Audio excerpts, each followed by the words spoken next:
আমি হচ্ছে আ airport 3rd terminal প্রজেক্টের প্রজেক্ট ম্যানেজার ছিলাম। ওটা থেকে জাস্ট রিসেন্ট আমি আমার কাজ শেষ করেছি। এমন অনেককেই চিনি যে পাশ করে বের হওয়ার পরে শুধুমাত্র অনলাইনে থ্রিডি করে এবং অনলাইন থ্রিডি করে সে একজন পিওর মানে ইন্টেরিয়র বিজনেসম্যানের চেয়েও বেশি ইনকাম করে। মানে মান্থলি সে ৮-১০ লাখ টাকা বেশি ইনকাম করে। সে আসলে শুধু অনলাইনে যদি নক করে যে, "হ্যাঁ, আমি একটা ছোট কাজ করব।"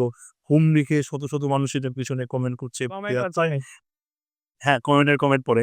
সাপোজ একটা জায়গায় সে কাজ করতেছে, কোন পর্যায়ে গেলে বুঝা উচিত যে তার ওই কোম্পানিটা ছেড়ে আরেকটা কোম্পানিতে যাওয়া উচিত? যখন 7th সেমিস্টারে মানে সে যখন লাস্ট ইয়ারে আমরা এটাকে আ 4 7 বলি আরকি। মানে লাস্ট ইয়ারের ফার্স্ট পার্টে ছিল।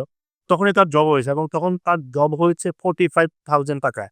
যেটা আমাদের এখানে আসলে ৩ বছর ৪ বছর ওয়ার্ক এক্সপেরিয়েন্স এর পরে এছাড়া এই জব পায় না।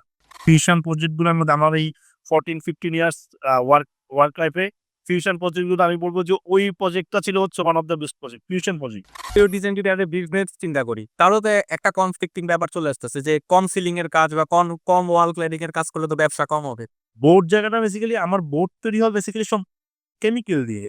বোর্ড তৈরি হয় বেসিক্যালি আসলে রাসায়নিক জিনিসপত্র দিয়ে।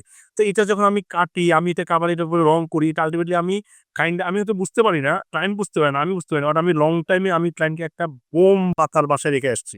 এখানে হচ্ছে যে মেক্সিমাম যে বিল্ডিং গুলা, এগুলো হচ্ছে যে মোটামুটি আপনার প্রায় ১৫০-২০০ বছর পুরনো। তো আমাদের অপরচুনিটি আসলে কমবে না। মানে দিন, দিনে আরো বাড়বে।